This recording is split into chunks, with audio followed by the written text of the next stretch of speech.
menghidupkan kita punya hati. Berapa banyak kaum yang masih hidup tapi mendatangi mereka, menceritakan mereka, mati kita punya hati. Dan berapa banyak kaum yang sudah wafat, sudah mati, terkubur, tapi mengenang mereka, mendatangi mereka, itu bisa menghidupkan kita punya hati. Kenapa? Saudara-saudara, famal hayat illa li ahli ilm. Tidak ada kehidupan kecuali kehidupan itu hanya miliknya orang-orang yang alim. Al-alim hayatuhu abada.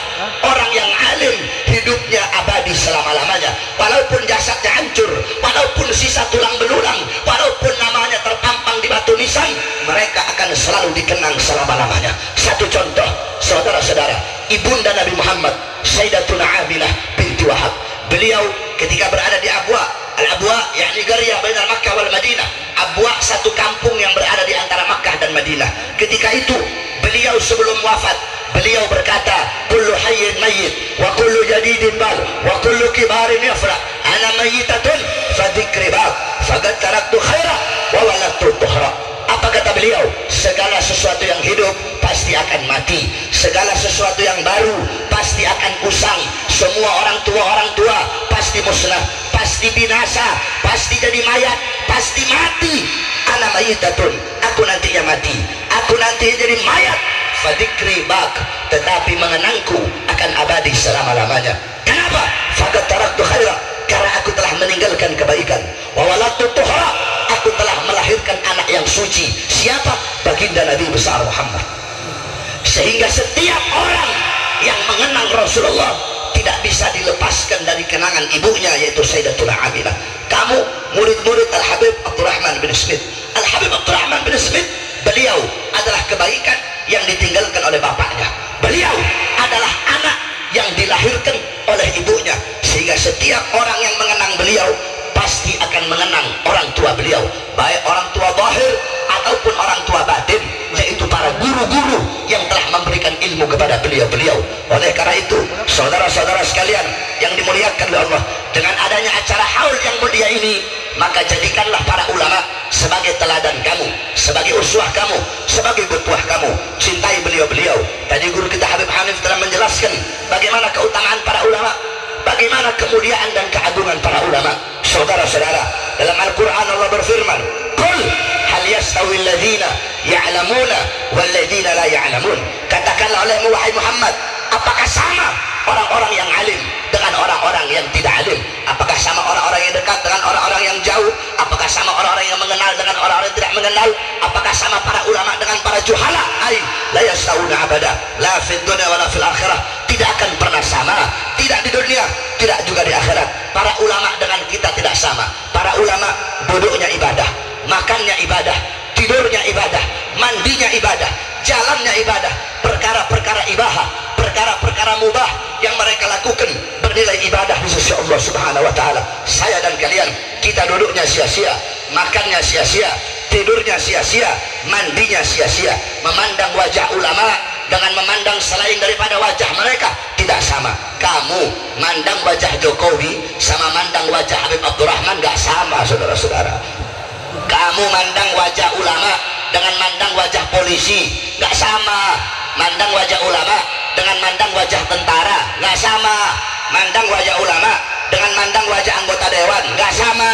Mandang wajah ulama dengan mandang wajah menteri gak sama. Mandang wajah ulama dengan mandang wajah orang-orang partai politik tidak akan pernah sama.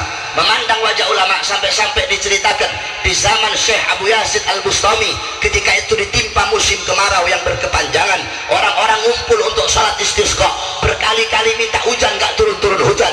Datang satu anak muda mengangkat tangan berdoa, ya Rabb bihaqqi ma fi ra'si inzil matar. Ya Allah, demi hak yang berada dalam kepalaku, demi hak yang ada dalam kepalaku, turunkan hujan. Tiba-tiba turun hujan. Ini orang-orang yang sholat, mereka datang menghampiri anak muda. Wahai anak muda, berkali-kali kami sholat minta hujan, gak turun-turun hujan. Kamu satu kali minta, satu kali bermohon kepada Allah dengan membawa hak yang ada dalam kepalamu, Allah turunkan hujan. Memangnya ada apa dalam kepalamu?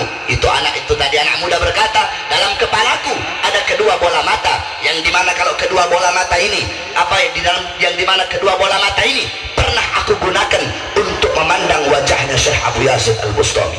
Kedua mata yang pernah memandang wajah ulama, ketika kedua mata itu dibawa menghadap Allah Allah, Allah kabulkan doanya. Coba kamu sekali-kali doa, ya Allah, demi hak kedua mataku yang pernah mandang wajah Jokowi, tolong turunkan hujan ya Allah. Sampai kiamat gak turun-turun hujan, saudara-saudara. Oleh karena itu hadirin sekalian yang dimuliakan oleh Allah Subhanahu wa taala, muliakan para ulama, agungkan para ulama, akrimul ulama fa innahum indallahil kurama. Muliakan para ulama, agungkan para ulama, karena mereka adalah golongan-golongan yang mulia, golongan-golongan yang agung di sisi Allah Subhanahu wa taala.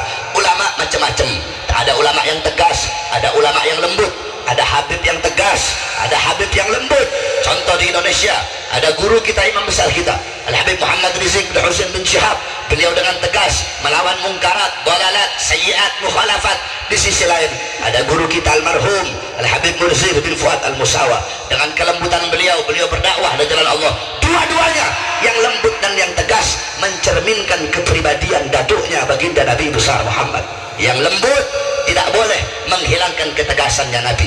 Yang lembut tidak boleh menghilangkan ketegasan Nabi. Begitu juga yang tegas tidak boleh menghilangkan kelembutan baginda Nabi besar Muhammad sallallahu alaihi wasallam. Cintai beliau-beliau, agungkan beliau-beliau, jangan pernah engkau jauh dari beliau-beliau. Hadirin sekalian yang dimuliakan oleh Allah Subhanahu wa taala. Adapun kita sebagai umat Islam di zaman sekarang ini yang diteror-teror, di zaman sekarang ini yang diincar-incar, di zaman sekarang ini yang dikriminalisasi, bukan ustadz yang lembut, bukan kiai yang lembut, bukan habib yang lembut, tetapi para ustadz, para kiai, para habaib yang dengan tegas menyampaikan kebenaran, yang dengan tegas mereka mengkritik kebijakan-kebijakan pemerintah yang melenceng dari Islam. Mereka dikriminalisasi satu persatu. Guru kita Habib Rizik, beliau dikriminalisasi. Kemudian Al-Ustaz Abdul Somad dideportasi, Al-Ustaz Alfian Tanjung masuk bui, Habib Fulan, Ustaz Habib Haidar Surabaya masuk penjara, sampai saat ini belum keluar. Saudara-saudara, para ustaz, para kiai, para habaib diperlakukan seperti itu. Sampai-sampai guru kita Al-Habib Rizik, beliau pergi ke Mekah, polisi menyebarkan selembaran buron, seakan-akan beliau ini adalah koruptor kelas kakap, seakan-akan beliau adalah koruptor besar, seakan-akan beliau ini adalah penjahat besar, seakan-akan beliau adalah maling besar. Hadirin sekalian yang dimuliakan oleh Allah, kita umat Islam adalah agama yang lembut, agama yang damai, agama yang rahmatan lil alamin. Kita tidak pernah mau perang, kita tidak pernah mau ada pertumpahan darah. Hadirin, tetapi ingat, jikalau tidak ada yang main api, tidak mungkin kita akan terbakar, saudara-saudara. Sebagaimana dijelaskan oleh Nabi, galar Rasul, masalul mu'min masalul sabilatid dahab inna nafakhat alaiha ahmarat. Apa kata Nabi? Perumpamaan orang mukmin itu bagaikan emas. Kamu tahu emas? Emas itu berkilauan, emas itu indah, emas itu menawan, emas itu lembut.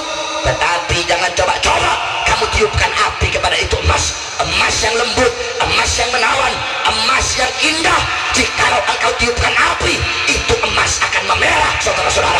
Begitu juga kita umat Islam, kita lembut, kita damai, kita rahmat lil alamin, kita berakhlak, kita beradab, selama ulama kita tidak diganggu, selama ulama kita tidak dikriminalisasi. Jikalau ulama kita diganggu, ulama kita dikriminalisasi, maka kami umat Islam akan memerah, kami rela hancur dan binasa demi kehormatan